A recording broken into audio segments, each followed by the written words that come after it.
So this is my 2020 Low Rider S. I did get a little bored and I removed the gauges right here and I added a little stereo system. So let me adjust my handlebars.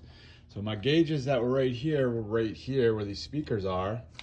And since I live in Savannah, Georgia area, every time I would ride, it was really hot. The gauges would fill up with condensation, making it hard to see your speed. And you know, every time you pass a cop, you have to look down at your gauges. And you know, I just figured they were just much better being mounted right here. I don't have any issues with condensation, and they're much easier to see. And I don't know if they get some wind to help clear the condensation, and but I've never had any issues with that. But anywho, I added this stereo system right here. It's called Velix. I bought it on Amazon. It came with a 200 watt amp.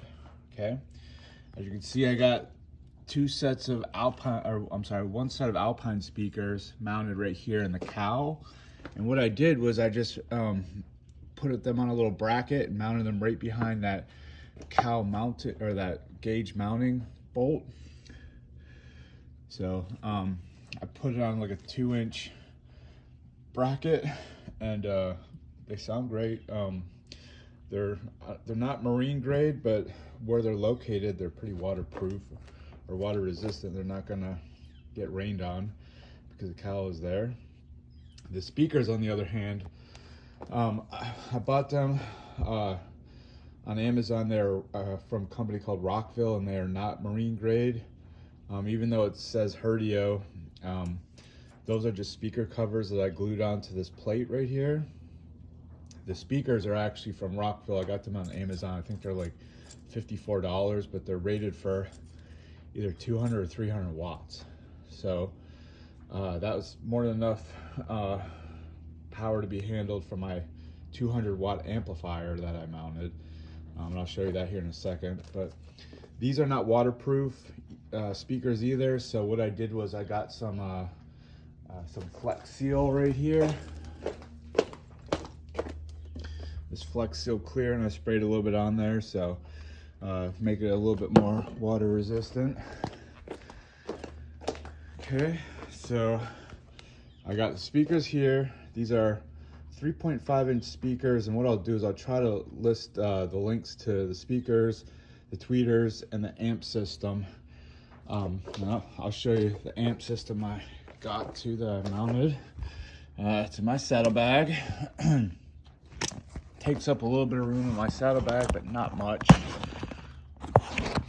So right here's the amp. I made a plate that the amp is sitting on, and it's bolted to the saddlebag mounting points, so that the weight of the amp is not adding to the weight of the bag. And I still have a little bit of stuff around it.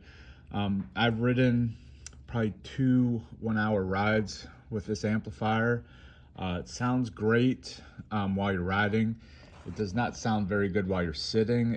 There's a lot of treble, but since I have a pretty decent sounding exhaust, it's much easier to hear with the treble that comes with the amp and the speakers. So this amp is probably maybe 1.5 inches thick. It's probably about 4 inches deep from this point to that point, and it's probably about 6 inches long. So it's a pretty small amp. It fits perfectly inside my saddlebag. I ran all the wires under the seat, and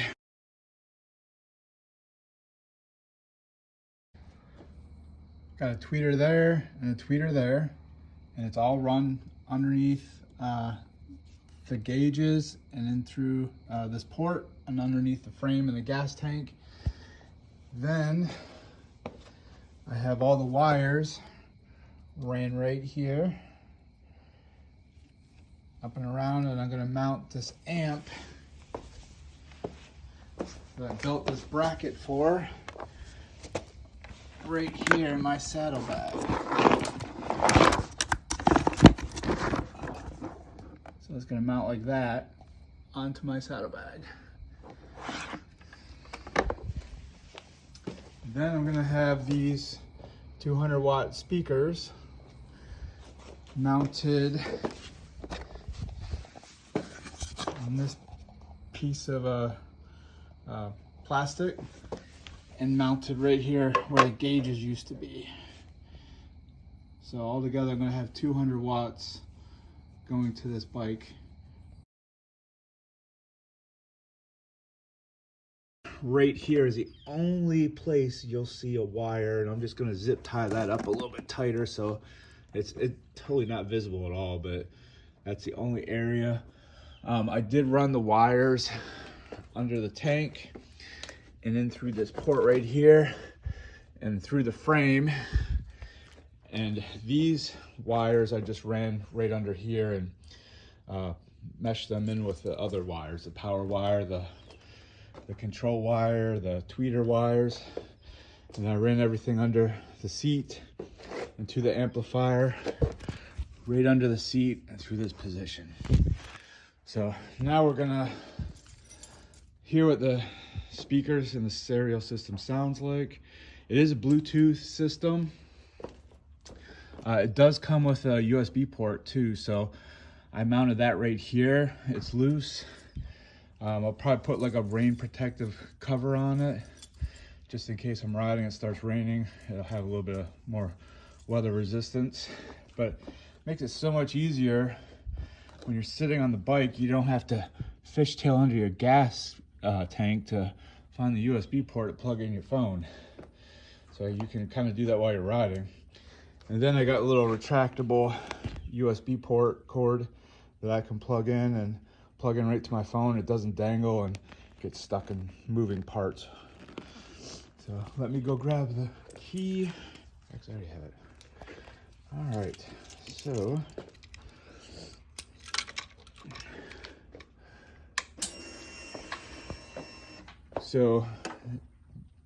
this system is pretty disconnected. Pretty good at starting up. The only bad thing is, again, I live in Savannah, so it's pretty bright and sunny and warm. And when you try to turn this off, because it runs all the time, it's connected straight to the battery, it's very hard to see when it lights up. So what I'm going to do is I'm probably going to mount a toggle switch right here and connect it, or even right here, and I'm going to connect it to the negative wire on the battery so I can turn it off there and then turn it off on the toggle switch to make sure it's off. So I have 2 points of contacts to make sure it's off. So right now we're going to listen to what it sounds like. I turn on my Bluetooth. Bluetooth is on. Connect.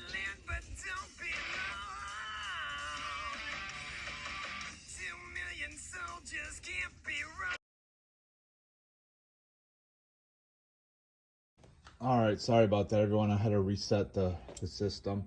So the bad thing about this radio, before I even play the music, I'll just let you know, is after a 45-minute ride, you generally have to unplug it from the battery negative to get it to reset.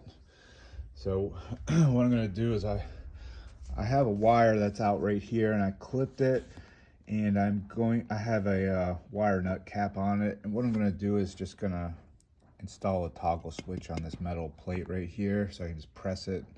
Might even put it a little bit closer, but so this way I could just, rather than take the seat off to untoggle that and release the negative terminal from the battery to reset it, I'll just have a switch I can just turn off, and that will also make sure that completely turns off, because like I said earlier, it is a little bit of a pain in the butt to make sure that this is off.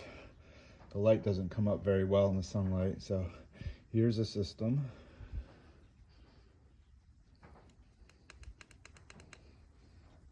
Here, let me fast forward that something.